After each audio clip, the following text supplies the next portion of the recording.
Bulletin mediku dwar il-COVID. Bħalissa għaddejjin bl-istrateġija ta' tilqim li sejrin tajjeb fejn għandna diversi gruppi skont il-cohorts li ġew identifikati li diġà ġew imlaqmin u anka għaddejjin bl-istrateġija fejn qegħdin inlaqmu lil dawk in-nies skont l-età. Infatti bħalissa għandna dawk in-nies li huma ta' età il fuq minn 80 sena fejn għandna 80% tagħhom li diġà ġew imlaqmin. Jekk baqa' xi persuni li għadhom ma tlaqmux li huma ta' età il fuq minn 80 sena u għadhom ma rċivewx l-invit biex kun jistgħu jattendu għat-tilqim, nitlobkom biex tkun tistgħu iċċemplu l-145 ħalli aħna nkun nistgħu nagħtukom ukoll appuntament. Sa nadni tant aħna għandna il fuq minn 40 ċentru li qiegħed ikun laqqam il dawk il-persuni li huma ta' etajiet il fuq minn 60 sena. Tajb infakkarkom ukoll li dan huwa grupp li huwa kbir ħafna u allura dawn l-inviti qegħdin jintbagħtu f'batches u allura dawk in-nies ta' età bejn 60 sena u 79 sena li għadhom ma rċevewx l-invit nitlobkom biex għalissa tkun tistgħu tistennew l-invit ħalli bekk aħna nkun nistgħu ukoll nibatulkom kif jgħaddu dawn il-ġranet ukoll. Tajb ngħidilkom ukoll li l-ċentru helpline li għandna tal-145 ukoll issa żidnielu l-istaff li hemm il fuq minn 50 persuna li jkun qed jirċievi t-telefonati tagħkom u dan il-145 jopera bejn is-6 ta' filgħodu u d-9 ta' filgħaxija. Nappella biex tkun tistgħu tużaw dan is-servizz tal-145 fejn vera intom għandkom bżonn u ma nċemplux jekk aħna kif qedtilkom għadna ma rċevejtux l-invit speċjalment jekk intom f'dik l-età bejn 60 u 79 sena. Fatti tilqim bħalma qegħdin taraw huwa l-ammont kumulattiv qiegħed dejjem javvanza, dejjem aħna qegħdin naraw li sa issa għandna 133,871 doses li ngħatajna u minn dawn għandna diġà 41,621 persuni li diġà għandhom żewġ dożi ta' tilqim tagħhom. Ġifieri hawnhekk diġà għandna dan l-ammont ta' nies li għandhom il-protezzjoni minn din it-tilqima. Nappella biex kull min jirċievi l-invit, importanti li tiġu għal dan l-invit li nibatulkom biex titlaqmu, tiġu fil-ħin u tiġu fil-post fejn intom ukoll ġejtu indikati, għax dan ikun qed jindika wkoll it-tilqima li intu tkunu eligibbli għalija. Importanti ħafna wkoll li jekk intom persuni li qegħdin f'kwarantina, importanti li tinformawna fuq il-145 għaliex importanti li ma toħorġux mill-kwarantina nqas jekk intom irċivejtu l-invit u aħna nkun nistgħu mbagħad intukom ġurnata oħra biex tkun tistgħu tiġu imlaqma wara li intom jgħaddulkom il-fażi tal-kwarantina. X'inhi s-sitwazzjoni bħalissa tal-każijiet tal-COVID.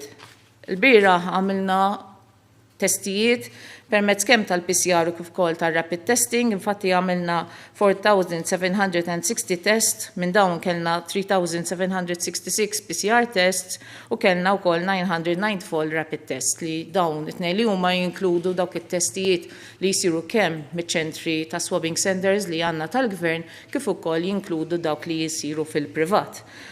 Min dan it-total ta' testijiet li saru kellna 243 cases u minnhom dawn kien hemm 39 li rriżultaw minn rapid testing u allura t-total ta' każijiet li għandna huwa ta' 27,515. Kellna wkoll 334 recoveries u allura t-total ta' nies li fiequ huwa ta' 24,118. Kellna wkoll numru ta' mwiet oħrajn li sa issa kellna 363 deaths mill-bidu tal-pandemija. U allura t-total ta' każijiet attivi huwa ta' 3,034 cases. Sitwazzjoni fl-isptarijiet tagħna. Għandna total ta' 229 persuni li qegħdin fl-isptarijiet tagħna kemm dawk li qegħdin għal kura kif ukoll li dawk qegħdin f'iżolazzjoni.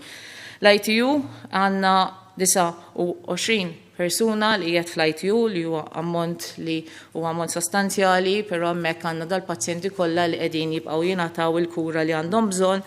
Għandna wkoll 13 persuna fl-Infectious Diseases Unit, Mater Dei fis-swali l-oħra għandna 87, l-Isptar Ġenerali ta' Għawdex għandna 8 persuni u fost dawn hemm 3 li qegħdin fl-Intensive Care Services. Boffa għandna 19 persuna, St. Thomas għandna 21 persuna, il-Rehab ta' Karen Grek 5 persuni, il-Good Samaritan hemm 31 persuna u Mount Carmel hemm 16 persuna pożittiv. Palma naraw il-total ta' każijiet kumulattivi dejjem jiżdied bħalma dejjem rajna f'din il-pandemija u jekk inħarsu lejn il-fażi ta' din il-wave li għandna bħalissa rajna li kellna dak il-peak ta' over 500 li però dan in-numru niżel u llum propju il-numru ta' każijiet huwa ta' 243. Kien ħarsu lejn is-7-day moving average tal-każijiet dal-aħħar 7 ijiem kellna 268 cases bħala moving average. Palma konna qegħdin informawkom ukoll l-ammont ta' firxa li għandna fil-komunità rajna li din żdiedet u infatti huwa għalhekk dawn in-numru ta' każijiet li qed jiżdiedu, anka in-numru ta' clusters li konna qegħdin naraw kienu clusters li jkunu qegħdin jinfirxu iktar malajr u mill-analiżi li aħna għamilna bħala genetic sequencing u anka bil-qPCR tests li għandna fejn tidentifika mill-ewwel jekk huwiex il-varjant, hemmhekk rajna li l-ammont ta' każijiet li huma mill-każijiet pożittivi li huma mill-varjant dejjem qiegħed jiżdied. Għalma qegħdin taraw hekk, dan huwa x'ġara mill-każijiet tagħna pożittivi bil-varjant fejn fil-5 mit-testijiet pożittivi li kellna tal-5 ta' frar kellna 8.3% li kienu mill-varjant tal-Ingilterra.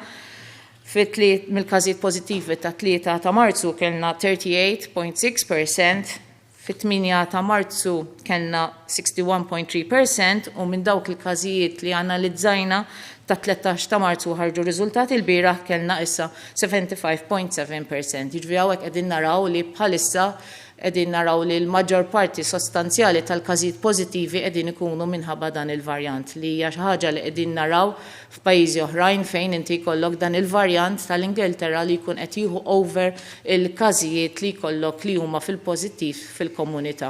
U dan jindika biċ-ċar la darba dan il-varjant huwa trasmissibbli iktar mill-COVID li konna kellna qabel, allura rridu nqogħdu ħafna iktar attenti biex aħna kemm nistgħu nillimitaw il-firxa da dan il-virus li għandna. Każijiet fid-djar tal-anzjani issa hekk għandna il-djar tal-anzjani fil-maġġor parti tagħhom huma tlaqmu kemm l-ewwel doża u anke hemm ħafna minnhom bit-tieni doża u allura hawnhekk għandna wkoll l-impatt fuq id-djar tal-anzjani fejn issa qed ikollna vera ftit każijiet u anke l-ftit każijiet li jkun hemm ikunu każijiet li mhumiex gravi.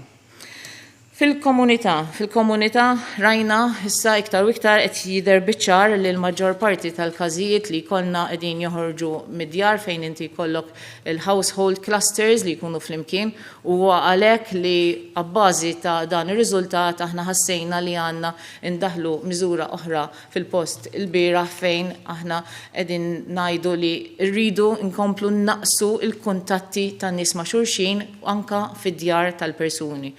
U allura kemm nistgħu dejjem għandna ma niltaqgħux ma' xulxin ma nżommu mal-household bubble tagħna, ġifieri dawk in-nies li jgħixu fl-istess dar. Imma jekk ħajkollna bżonn jiġi xi ħadd ieħor dan il-household bubble jista' biss jiltaqa' ma' household bubble ieħor u allura l-massimu ta' persuni li jista' jkun hemm f'residenza jkunu ta' żewġ households. Dan bħalma spjegajna wkoll ma jgħodx jekk inti jkollok bżonn li persuni ħajġu fid-dar tiegħek biex jagħmlu xi maintenance jew inkella xi kura fejn hemmhekk huwa bżonn u neċessarju allura ħajkollok xi ħaddiema fid-dar. Huwa importanti li jekk ħajkun hemm dik iċ-ċirkostanza hemmhekk kemm tista' inti tevita li tkun qrib dawn il-ħaddiema li s-soltu jkunu qegħdin jaħdmu flimkien li huwa x-xogħol tagħhom u allura għandhom il-bubble tagħhom. Bekk aħna nkunu qegħdin naqsu kemm nistgħu dan il-firxa li għandna mid-djar ukoll. Hawnhekk qegħdin naraw li dawn kienu dak il-każijiet li investigajna sal-14 ta' Marzu fejn kien qatat ikollna wkoll każijiet li relatati ma' social gatherings fuq il-postijiet tax-xogħol, institutions ukoll sports activities kien għandna xi każijiet li huma relatati wkoll mill-istituti tal-edukazzjoni. Il-każijiet attivi hawnhekk aħna qegħdin naraw il-każijiet attivi issa reġgħu naqsu ftit fejn għandna 3034 cases u minn dawn għandna 142 li ġejjin minn Għawdex. Infakkarkom ukoll fil-miżura li għamilna għal Għawdex fejn it-traġitt bejn Malta u Għawdex ikun limitat għal ħafna nies li bażikament naqsu dak it-traġitt li mhuwiex essenzjali bejn Malta u Għawdex. X'qed jiġri fl-etajiet jekk inqablu dak li kellna dal-aħħar 6 ijiem mal-ġimgħa ta' qabel qegħdin naraw li l-maġġor parti tal-każijiet kienu bejn età bejn 20 u 49 sena U jekk inqablu mal-ġimgħa ta' qabel qegħdin naraw li dil-ġimgħa kellna inqas każijiet milli kellna l-ġimgħa ta' qabel u allura qegħdin naraw tnaqqis fl-etajiet kollha f'dan l-aħħar ġranet. L-average age tal-każijiet li kellna din il-ġimgħa kien ta' 39.4. L-imwiet bqgħu għaddejjin, qegħdin naraw in-numru ta' mwiet li jibqa' hemmhekk sakemm aħna jibqa' jkollna ammont ta' każijiet fil-komunità, sakemm hemmhekk ħajbqa' jkollna nies li jidħlu l-isptar u jkollna wkoll imwiet. U allura dan huwa li rridu aħna nipproteġu kemm nistgħu sakemm aħna jirnexxilna nlaqmu iktar proporzjon mill-popolazzjoni tagħna, speċjalment dak il-proporzjon tal-popolazzjoni li huwa l-iktar vulnerabbli. Nħarsu lejn l-imwiet, dal qegħdin naraw fl-imwiet li l-maġġor parti kienu ta' età bejn 80 u 84 sena. Però kien ħarsu overall mill-bidu tal-pandemija naraw li l-average age ta' l-imwiet qiegħda issa tonqos li huwa partikolari ħafna li tħares fejn inti għandek il-vaccine li qiegħda tipproteġi lil dawk il-persuni li huma jkunu diġà tlaqmu għaliex nafu li l-vaccine tnaqqas il-persuni li jkollhom komplikazzjonijiet u anke tnaqqas l-imwiet. Allura dan huwa aħbar tajba fejn tara li iżjed ma nagħmlu rollout fil-popolazzjoni tagħna iżjed tistenna li dawk in-nies li jkunu diġà mlaqma inqas għandhom ċans li jkollhom dawn il-komplikazzjonijiet. Il-testjar importantissimu bħalissa ħafna li kull min għandu xi sintomi ikkellemna iċemplilna fuq il-111 ħalli aħna nibbukjalkom is-swabs fejn jistgħu jsiru kemm PCR tests, dawn huma l-PCR test li għandna għaddejjin f'Malta u kif ukoll dawn huma li għandna f'Għawdex fejn għandna dawn iż-żewġ areas Malta għandna numru ta' swabbing hubs u Għawdex għandna swabbing hub ieħor fejn isiru t-testijiet. Isiru wkoll ammont sostanzjali ta' rapid antigen tests, infatti bert ieħor kuljum ikollna bejn dak li nagħmlu aħna minn tal-gvern u minn dak li jsiru fil-privat bert ieħor bejn 800 u 900 rapid test kuljum. U minn dawn fejn ikollna każijiet li jkollhom rapid test li huwa pożittiv u jkollhom is-sintomi jew inkella jkunu parti minn outbreak jew inkella jkunu f'kuntatt ma' persuna li huwa pożittiv, hemmhekk aħna nkunu qegħdin dak ikun maħud bħala dak il-persuna li huwa pożittiv mill-ewwel u mill-ewwel tibda l-investigazzjoni tal-każ kif ukoll l-iżolazzjoni tal-persuni. Fakkarkom fil-prevention measures huwa importanti ħafna li dawn il-prevention measures li nafu li jaħdmu għal coronavirus li konna nafu qabel ukoll jaħdmu wkoll għal coronavirus li huwa l-varjant tal-Ingilterra. U allura nridu nkomplu nsegwu dawn il-miżuri bħala distanza soċjali minn persuni oħrajn, il-ħasil tal-idejn u l-użu tal-maskri. Mill-ajruport bqajna dejjem bit-testjar ħalli bekk aħna nkunu qegħdin innaqsu wkoll l-ammont ta' persuni li jistgħu jiġu minn barra li huma pożittivi, nafu li jekk tħares lejn l-Ewropa qegħdin naraw ukoll żieda fil-każijiet fil-maġġor parti tal-pajjiżi li wkoll ħafna minnhom issa qegħdin jaraw ix-xejra simili ħafna bħalma qegħdin naraw Malta li inti jkollok il-varjant li jkun qed jieħu over dawk il-każijiet li huma pożittivi. Inħarsu lejn testijiet li saru fl-ajruport mill-11 sa 16 ta' Marzu għamilna 732 tests u minn dawn ma kien hemm l-ebda każ li kien reattiv, ġifieri li kien pożittiv. Jekk niżviluppaw sintomi importanti ċemplu 111 jew inkella ibbukkjaw is-swab tagħkom fuq covidtest.gov.mt u minn meta bdejna dan il-servizz kellna 28,475 self-registrations għal test. Il-contact tracing app hija importanti ħafna, speċjalment f'din il-firxa li hemm fil-komunità. Infatti din l-app kellna 96,527 downloads li issa tirriżulta li din hija 20% tal-popolazzjoni tad-digital age u kellna 666 persuni li tajnihom il-code biex daħluha fil-app tagħhom u minn dawn kien hemm 408 li daħluha u wkoll kellna 2,512 persuni li ċemplu l-111 li xirċivew alert fuq il-mobile app tagħhom. U allura bħalissa kif għaddejjin bir-rollout tajjeb ħafna ta' tilqim, anka għandna l-ola rata li għandna fl-Unjoni Ewropea ta' coverage tal-first dose u anka dan huwa importanti ħafna kif aħna għaddejjin biex nlaqmu nibqgħu nipproteġu lil persuni. Imma wkoll nafu s-sitwazzjoni li għaddejja fil-komunità fejn għandna firxa qawwija ta' dan il-virus, għandna firxa qawwija tal il-varjant tal-Ingilterra li bħalma rajna huwa fuq minn 75% issa u mistenni li kif nafu il-varjant ikun qed jieħu over, allura importanti li hemm diversi miżuri li qegħdin fil-post u allura importanti li dawn il-miżuri jiġu segwiti biex aħna nkun nistgħu nillimitaw l-impatt ta' dan il-virus. Nirringrazzjakom. Welcome everyone. Welcome to the Medical Bulletin in English. Currently, we are outrolling the vaccination program whereby we have covered a number of the cohorts that we have identified as priority groups, and we are also covering people by age group.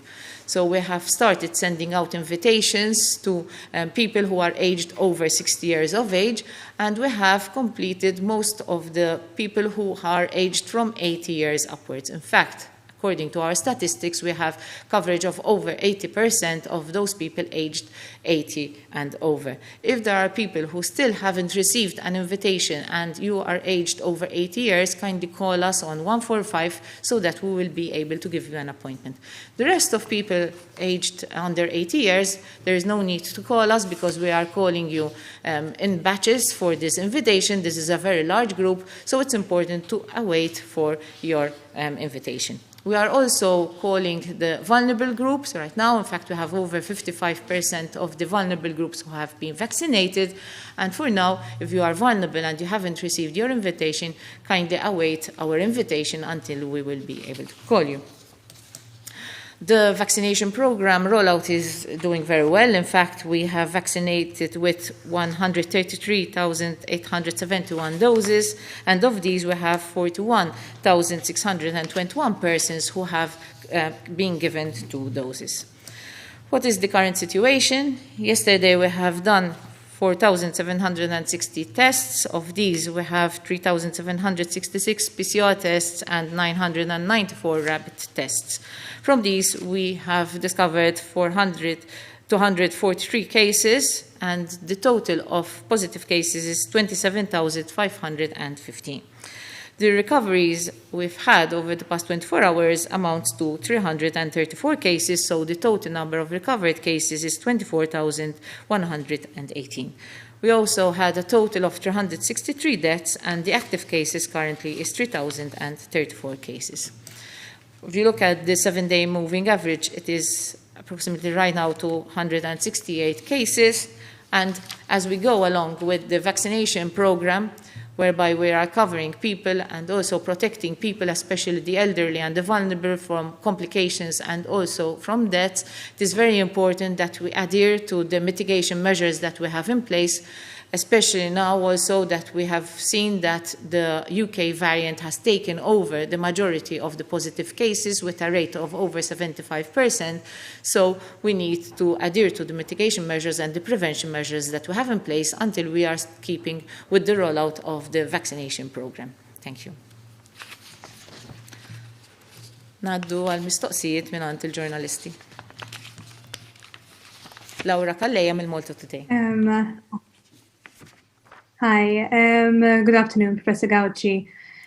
We have had reports that some people are receiving double invitations, as in they've already had 2 doses and they're being invited again. Will this result in wasted vaccines? And also, why is this happening? And does the government plan to address this issue? Could this result in a slower rollout? And also, have side effects been reported in relation to people who took the AstraZeneca vaccine when in relation to what has been happening in Europe? Thank you. Grazzi Laura tal-mistoqsija tiegħek. Iva, tajb nispjegaw li kif aħna qegħdin nibatu l-invitations tagħna. Aħna bħalma rajtu għamilna strateġija li qiegħda tiffoka fuq diversi gruppi li iktar li jistgħu jibbenefikaw mill-vaccination program rollout. Li inti għandek persuni li huma skont l-età, għandek ukoll persuni li huma vulnerabbli, allura ġew identifikati u anke għandna lista oħra tagħhom, barra minn hekk ukoll kellek numru ta' nies li qegħdin listit bħala jew healthcare workers, jew inkella dawk il-non-clinical frontliners, jew inkella dawk li huma l-essential workers li bħalissa qegħdin inlaqmu wkoll dawk in-nies li jaħdmu fit-trasport. Dawn huma listi li huma individwali, allura jista' jkun li persuna jkun qed jaqa' f'diversi numri minn dawn il-listi li inti jista' jkollok persuna li nqabad fil-lista tal-vulnerabbli vulnerabbli imma nqabad ukoll fil-lista li għandna tal-age groups jew inkella fil-lista tal-essential workers. U jkun għalhekk li jista' jkun li persuna iva jkun irċieva invit ieħor.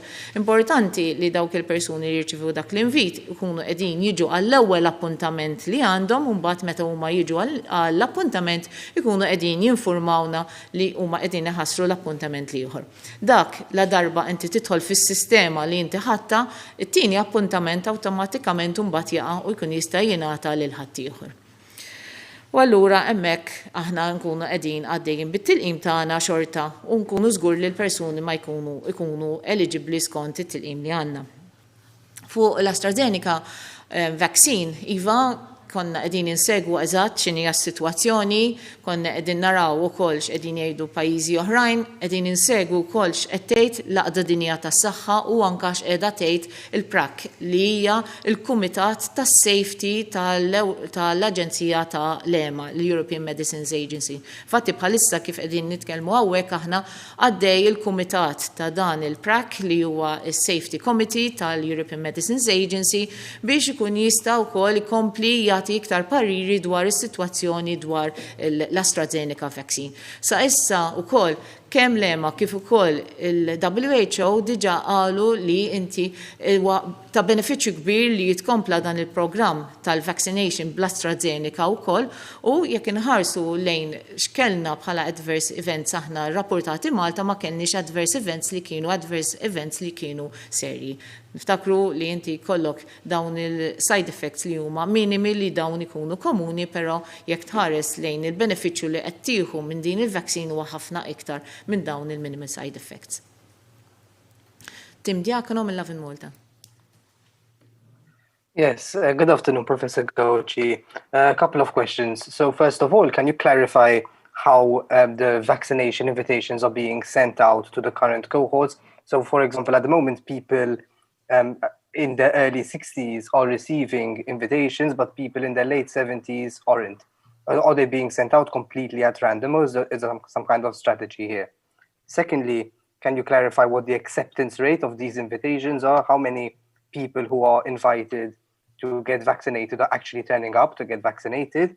And finally, can you, there was a report about this new variant in France, which can apparently evade PCR swab tests. Have you studied this at all, and is there any indication that it's here in Malta? Thank you.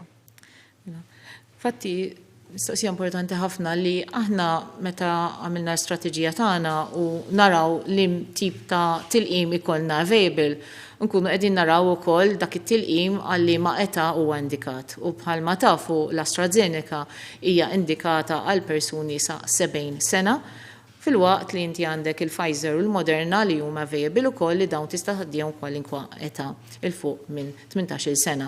Allura aħna bħala strateġija il-punt kardinali huwa li dak it-tilqim kollu li jaslilna aħna nkunu qegħdin nadduh lil pubbliku ħalli bekk aħna nkunu qegħdin nikkaverjaw kemm nistgħu mill-popolazzjoni tagħna. U allura dawk in-nies li għandhom taħt is-70 sena għal mir-rollout tagħhom għaddejja bl-AstraZeneca fil-waqt li dawk li għandhom il-persuni ta' il-fuq minn 70 sena hemm ir-rollout tagħhom bil-vaccines l-oħrajn. U għalhekk li jista' jkun iva li peress li huma żewġ rollouts li għaddejjin fl-istess ħin ħajkollok nies li huma ta' 60 sena li jistgħu jkunu qegħdin jirċievu invitation qabel persuni li għandhom iktar mill-età. U dan huwa l-iskop kollu li inti ma tkunx qiegħed ħalli il-vaccines hemmhekk jistennew fil-friġġ imma li inti kollok it-tilqim għaddej lill-popolazzjoni kollha li hija eligibbli għal dak it-tilqim skont l-età. Kien ħarsu lejn l-uptake Malta fortunatament għandna uptake li huwa tajjeb ħafna, infatti jekk inħarsu lejn l-age group ta' il-fuq minn 80 sena diġà kellna uptake ta' il-fuq minn 80%. U kollok persuni minn dan ukoll li għadna qegħdin irkupraw ġvien nistennew li eżatt ma jgħaddi żmien anke f'dan l-age group nkunu qegħdin nżidu wkoll din il-coverage rate kif dawk ukoll li għadhom ma ħadux din il-vaccine għax forsi ma rċivewx l-invitation ikunu wkoll qegħdin jiġu jitlaqmu. Dan fuq il-variants li jem qegħdin naraw li diversi pajjiżi wkoll qegħdin jiskopru varjanti li huma differenti, dan huwa virus li kollu jagħmel mutations u meta jkollok dawn il-mutations jista' jkollok xi varjant li jitfaċċa u jkollok varjanti li jistgħu jkollhom diversi impatti. Per eżempju, il-varjant tal-Ingilterra nafu li hu ikun trasmissibbli iktar. U allura aħna flimkien ma l-istudji li qed isiru internazzjonalment kun qed issegwi x'qed jiġri fuq it-trasmissjoni, x'qed jiġri fuq l-impatt fuq is-saħħa tal-persuni, fuq l-impatt fuq il-vaccination u anke fuq l-impatt tal-PCR testing li jkunu qegħdin jaqbdu dawn il-testijiet. Aħna Malta għandna wkoll il-PCR tests, għandna wkoll il-qPCR test li issa qegħdin nużaw biex inti tkun tista' taqbad ukoll varjanti mill-ewwel u allura qegħdin hemmhekk available biex dawn ikun jistgħu jaqbdu dawn it-tip ta' varjanti li hemm. Barra minn hekk ukoll aħna qegħdin insegwu wkoll x'qed jiġri wkoll fl-Unjoni Ewropea fejn esperti jiltaqgħu flimkien u jkunu qegħdin jiddiskutu dawn il-materji. Jessica Arena minn Times of Malta. Good afternoon, Professor Gauci. 2 questions, please. So other countries have warned their citizens that they might expect a reduction in the vaccine supply. Can Malta also expect a reduction in the vaccine supply, say, over the next month? And my other question, please, is can we have an update on the variant situations? Is it still only the UK and South African variants that have been present, or have any other variants, such as the Brazilian ones, been detected? Thank you. Fuq il-vaccine supply, iva aħna qegħdin f'kuntatt kontinwu mal-aġenti li jkunu qegħdin jissupplixxu il-vaccination program u allura hemmhekk ikunu qegħdin jagħtuna wkoll l-ammonti ta' vaccines li jkunu previsti li jkunu qegħdin jiġu u skont dak l-ammonti aħna nkunu qegħdin naddattaw ukoll dak il-program rollout biex nibatu l-invitations tagħna. Ġifieri din il-komunika hija importanti ħafna fejn inti jkollok hawnhekk għandna CPSU li jkunu qegħdin jikkoordinaw ukoll ma l-aġenti biex jaraw kemm ikunu ġejjin vaccines kull ġimgħa. Fuq is-sitwazzjoni dwar il-varjant, bħalma qed aħna kellna issa l-UK variant li qed ikun il-maġġor parti tal-każijiet li qiegħed ikollna li fejn għandna over 75% li huma mill-varjant tal-Ingilterra li sibna wkoll huwa li aħna kellna 3 każijiet ta' South African variant fejn kellna persuna li anzjana li kienet detected bil-South African variant u għandna 2 persuni oħrajn li ġew pożittivi għas South African variant li bħalissa qegħdin jiġu investigati, però kienu persuni li diġà kienu qegħdin f'kwarantina mill-ewwel. U sa issa ma sibna l-ebda varjant ieħor, ġifieri tal-Brazilian variant għadna ma sibna l-ebda wieħed. Najġa mifsud minn TVM. Għal nofsinhar tajjeb Professor Gauci. L-ewwel nett dwar it-tilqima tal-Johnson & Johnson li ġiet approvata mill-EMA. Din meta ħadd tkun qed tasal Malta u partikolarment liema age group ser ikun qed jingħata din it-tilqima. Il-bieraħ tħabbret il-miżura taż-żewġ residenzi li wieħed persuni minn żewġ residenzi biss jistgħu jitħalltu. Forsi nistgħu niċċaraw xi affarijiet, pereżempju, li l-ġenituri jkunu jridu jżuruhom żewġ ulied, pereżempju, li jgħixu f'residenzi differenti. F'dak il-każ x'l-aħjar jiġri. Dwar tilqim li mhux approvat mill-EMA, pereżempju l-Sputnik, li hemm pajjiżi oħra li qed jikkonsidraw li huwa dik kif ser taffettwa il-passaport relatat mal-COVID. Fl-aħħar nett tqajjem anke l-punt il-bieraħ dwar il-Parlament fejn dawn huma kważi kollha ġo xulxin kif narawhom fuq it-televiżjoni wkoll. Hemmhekk m'hemmx miżuri li daħlu fis-seħħ. Grazzi. Tajb nsemmu kif qed tajjeb inti wkoll l-aħħar vaccine li ngħatat l-authorization mill-European Medicines Agency kienet dik il-Janssen li hija mill-kumpanija Johnson & Johnson. Aħna wkoll għandna l-kuntratt ma' din il-kumpanija u hemmhekk imbagħad eventwalment meta tkun available tkun qiegħda tasal u wkoll tkun qiegħda tiddaħħal fil-rollout tal-programm tagħna, però għalissa għadha mhijiex available għadha ma waslux. Kif ħarġet l-European Medicines Agency wkoll anka mill-SPC ta' din il-vaccine, hemmhekk din tista' tingħata lil persuni li għandhom età il fuq minn 18-il sena. Fuq il-miżura tal-persuni li għandhom ikunu jistgħu jkunu bħala massimu fid-dar ta' persuna li huwa residenzjali. Din l-istess proċedura bħalma kienet qed tapplika qabel sa' 4 persuni, però issa tnaqset għal 2 ta' 4 residenzi, imma issa tnaqset li inti jkollok massimu ta' 2 households. Ġifieri jekk inti għandek ġenituri mara u raġel li jgħixu fl-istess dar u dan għandhom żewġ taħwa li għandhom residenzi li huma differenti, dawn żewġ taħwa irrid ikun l-aħwa imorru mhux fl-istess ħin. Ġifieri ma jistax ikollok il-ġenitur, iż-żewġ ġenituri u jkollok żewġ titfal li jgħixu f'households differenti jkunu qegħdin jiltaqgħu flimkien għaliex dawk ħajjiġu 3 households. Ovvja, dan huwa l-għan prinċipali tiegħu l-inti li ma jkollokx households differenti li jiltaqgħu ma' xulxin. Allura jrid jiġri huma imorru f'ħinijiet differenti. U dejjem li meta jmorru, speċjalment sakru l-anzjani huma iktar vulnerabbli, dejjem għandna nieħdu prekawzjoni meħtieġa. Xorta inti qed tiltaqa' ma' babil ieħor li jinkludu li inti żomm id-distanza, li inti tilbsu l-maskli u jekk tistgħu aħjar tiltaqgħu barra. Iva dejjin ukoll hemm diversi pajjiżi li għandhom vaccines oħrajn, pereżempju hemm il-vaccin li għandhom ta' Russja bħalma semmejt tajjeb inti, però din qatt m'għandix il-liċenzja ta' European Medicines Agency u Malta biss taċċetta dawk il-vaccines li huma approvati mill-European Medicines Agency. U bħalma semmejna f'kwalinkwa posta xogħol rridu jittieħdu l-miżuri, inkluż ukoll il-Parlament, u bħalma taraw ukoll dawn ikunu qegħdin tlibsu l-maskri huwa importanti li l-miżuri għandhom jittieħdu kullimkien. Kelly Peblo mill-One News. Nsellimlek Professor Gawci, jekk nagħtu każ l-istudju min-naħa ta' xjentisti li sar dwar il-coronavirus, speċjalment l-aħħar sena kemm ilha magħna hawn Malta, x'garanzija hemm illi kieku fil-bidu forsi kellna miżura differenti u aktar stretti, illum il-ġurnata sena wara ma jkollniex żieda fil-każijiet. Grazzi. Din hija sitwazzjoni fejn inti fil-bidunet aħna kellna dan ix-xenarju ta' pandemija li affettwat diversi pajjiżi, kull pajjiż għamel li seta bil-miżuri li seta biex ikun jista' jikkontrolla s-sitwazzjoni u kien għalhekk li bħal dan iż-żmien sena aħna f'Malta konna ħadna dawk il-miżuri stretti ħafna biex aħna tikkontrolla kemm tista'. Però hija pandemija li kienet twila ħafna u dejjem aħna komplejna nsegwu u naddattaw dawk il-miżuri skont is-sitwazzjoni li tkun qiegħda. Però sitwazzjoni li ġrat issa wkoll hija li inti kellek dan il-varjant li jinfirex f'daqqa waħda u allura hemmhekk tara l-firxa f'daqqa waħda. U kien għalhekk li allura kif rajna mill-ewwel il-varjant beda jiżdied mill-ewwel rġajna daħħalna dawk il-miżuri li huma iktar stretti biex tillimita kemm tista' din il-firxa. Kien Kutajjar minn Net News. Sellimlek Prof Gawci, tkellimna dwar l-aħħar miżura tal-households. Però fl-istatistika tal-households ukoll jidhru li iktar huma numri fejn jittieħed il-virus, però t-tieni l-iktar kien minn social gatherings. Ma nafx hekk hux qed tikkonsidra tnaqqas ukoll in-nies fil-pubbliku fl-istess ħin.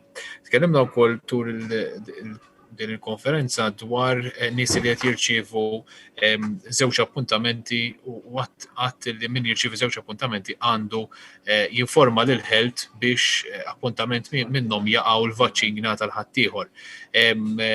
Jekk dan ma jiġrix, min qed jirċievi żewġ appuntamenti, x'qed jiġri mbagħad mill-vaċċin ta' dawn il-persuni? Issa fl-aħħar jiem erġajna rajna illi qed ikollna numru ta' nies jikkjujaw fl-università fl-isptar saħansitra kellmuna nies li qalulna li qed imorru fil-ħin tal-appuntament tagħhom kwarta xar minuti qabel u jkollhom jikkjujaw għaliex qed jgħidulhom first come first serve ħadd jieħu il-vaċċin. Ma nafx u qed isir xi ħaġa biex din il-problema tiġi tackled u finalment jekk tini naqxej update please tal-R-Factor. Grazzi. Mela, Iva, bħalma rajtu l-evalwazzjoni tagħna li nkun qegħdin nagħmlu minn fejn ikunu ġejjin il-każijiet, rajna li l-maġġor parti tagħhom kienu mill-households, imma wkoll kien hemm numru li kienu mis-social gatherings. Dawk huma kienu l-każijiet li kienu qegħdin ikollna. Ġifieri aħna li rajna l-maġġor parti huma mill-household u għalhekk li naqqasna l-ammonti ta' nies li inti tista' tkun qiegħed tiltaqa' magħhom fid-djar għal tnejn. Sa issa l-ammont ta' persuni li jistgħu jiltaqgħu fuq barra ikun ta' 4. Però dejjem għandna niftakru li inti kemm tista' għandek tevita li inti tkun qiegħed f'kuntatt speċjalment f'distanza ta' 2 metri minn persuni oħrajn u anke li inti kemm tista' wkoll meta inti tkun qed tiltaqa' ma tkunx qrib ħafna ta' dawk il-persuni. Barra minn hekk ukoll niftakru li meta inti għandek fuq barra ukoll hemm l-obbligu tal-użu tal-maskri. Dan huwa importanti biex tkompli inti tillimita wkoll il-firxa. Biex nispjegawna iktar ukoll fuq ta' żewġ appuntamenti bħala spjegaj dan ikun qed jiġri għaliex inti għandek diversi listi li jkun persuna qiegħed jittieħed minnhom għaliex ikun eligibbli għal iktar minn tip ta' eligibilità waħda jew fil-grupp li huwa ta' vulnerabilità, jew inkella fil-grupp tal-età, jew inkella li huwa essential worker u għalhekk. Meta persuna tirċievu dan l-invit, hemmhekk aħna u intom tkunu ġejtu għall-ewwel tilqima, hemmhekk aħna tkun daħħalt fid-database tagħna u allura hemmhekk inti wkoll tkun qiegħed nafu li m'intix ġej ukoll għal tieni appuntament. Però jekk intom tinformawna huwa tajjeb ukoll. Barra minn hekk ukoll aħna dejjem importanti li f'kull ċentru aħna qegħdin nkunu qegħdin inħaltu il-vaccines, jiġri nagħmlu reconstitutions tal-vaccines, dejjem immedjatament kif aħna nkunu qegħdin ikollna n-nies qudiemna. Ħalli bekk inti dak il-tilqim li aħna ma jkunx diġà tħallat, hemmhekk inti tkun qed tevita jekk ma jkollokx turn up pereżempju ta' persuni, hemmhekk inti ma jkollokx vaccines li diġà tħaltu. Infatti aħna qegħdin nimxu pass pass ħalli dak il-vaccines li tħaltu jkunu dak li vera jkunu qegħdin jingħataw. Speċjalment pereżempju fil-vaccine tal-AstraZeneca, hemmhekk dak ma jsirx taħlit imma biss ikollok li fjala tkun qed toħroġ 11 doza minna, allura inti tara grupp li kollok żgur persuni biex inti tkun tista' tagħtiha. Fuq il-persuni li qegħdin jiġu jitlaqmu f'diversi ċentri, iva qed ikollna nies li qegħdin jiġu mhux fil-ħin, allura jekk ikollok persuni li jiġu fil-ħin, u persuni oħra li ma ġewx fil-ħin, ovvja li hemmhekk ikun jista' jkun qed jinġema xi queue, però aħna qegħdin noqogħdu attenti wkoll biex jekk ikun hemm iktar nies naraw li dawn ma jkunux qrib ta' xulxin, però dan kollu jiddependi kemm in-nies iżommu l-ħin tagħhom. M'hemmx fejn tiġi kwarta qabel, importanti li tiġi fil-ħin tiegħek għaliex jekk ħadd tiġi qabel inti ħadd tkun qiegħed hemmhekk għal xejn. U l-R factor bħalissa qiegħed approximately 1.5. Giuseppe Attard minn Malta Independent. Good afternoon, Professor Gauci. It is reported that the Johnson & Johnson vaccine would start making deliveries in Europe until mid-April. Does this affect the vaccine rollout timeline? Mela, it-timeline tagħna tal-vaccination tkun ippjanata fuq dawk il-vaccines li aħna nkunu nafu li jkunu ġejjin. Jekk la darba mbagħad tasal il-Janssen hemmhekk tkun u skont l-ammonti li jkunu ġejjin hemmhekk tkun tista' tissaħħaħ iktar il-vaccine rollout. Jürgen Balzan minn Newsbook. Warra s-nar tajjeb, Dr. Gauci, ħadd li għadda Newsbook ippubblika rapport li wara li meta tneħħiet l-emerġenza pubblika tas-saħħa f'Ġunju tas-sena li għaddiet. Il-risk assessment li kien hemm kien kważi vojt. Meta anke għandek it-tobba li jgħidu li mhux qed jiġu konsultati, in-nies kif jistgħu jserħu rashom illi d-deċiżjonijiet qed isiru fuq bażi xjentifika u medika u mhux waħda politika. U kif tista' u lesta tippubblika wkoll rapporti xjentifiċi u mediċi kull darba li tneħħew xi miżuri u t-tieni nett. Bħallum sena, dviri 18 ta' Marzu 2020, kull ma kien hemm kienu 10 każijiet ġodda u ma kien hemm l-dawnwiet. Illum kellna l-fuq minn 200 każ ġdid u għandna total tal-fuq minn 300 mewt. Bħallum sena wkoll il-lottu kien twaqqaf. Din is-sena minkejja li daħlu wkoll miżuri ġodda, il-lottu għadu għaddejn nies jistgħu jilagħbu l-lottu. Għalfejn sar dan u fuq li ma pariri xjentifiċi sar dan jekk jogħġbu. Bħal medna fuq il-Public Health Emergency aħna matul dawn il-xhur kollha kon qegħdin naraw diversi liġijiet li qegħdin jiġu pubblikati. U dawk id-diversi liġijiet li qed jiġu pubblikati kollha kienu qegħdin joħorġu jew direttament mis-Supretendent tas-Saħħa Pubblika, ġifier il-pożizzjoni qiegħda fiha jiena jew inkella mill-Ministru responsabbli għas-saħħa abbażi tal-parir tas-Supretendent tas-Saħħa Pubblika.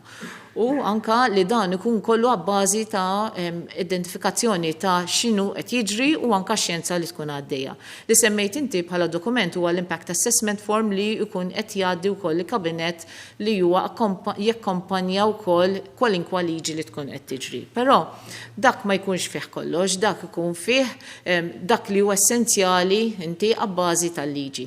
Ftakru li bħalma konna qegħdin nurukom dan l-informazzjoni kollha, dan l-analiżi kollu ta' kull ġimgħa li konna qegħdin nurukom, dawk kienu kollha bbażati fuq ukoll il-pariri li jkun qed jiġri anka permezz tal-Public Health COVID Team fejn aħna għandna kumitati li jkunu qegħdin jevalwaw is-sitwazzjoni, għandna Senior Advisory Group li jkun qed jevalwa s-sitwazzjoni u għabbażi ta' dak imbagħad joħorġu l-pariri biex ikun jistgħu jimxu x'inhuma il-miżuri li jkunu rakkomandati.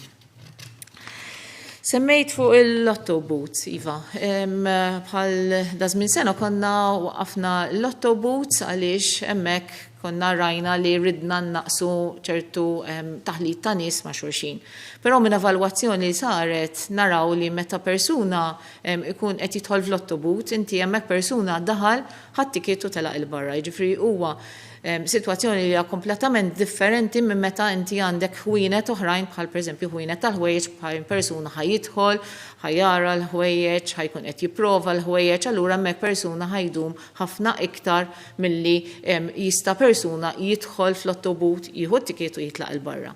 U hemmhekk ukoll il-ottobuts tħallew joperaw minħabba dan is-sitwazzjoni, però wkoll il-miżuri ta' mitigazzjoni li wkoll għandhom jittieħdu f'dawn il-ottobuts.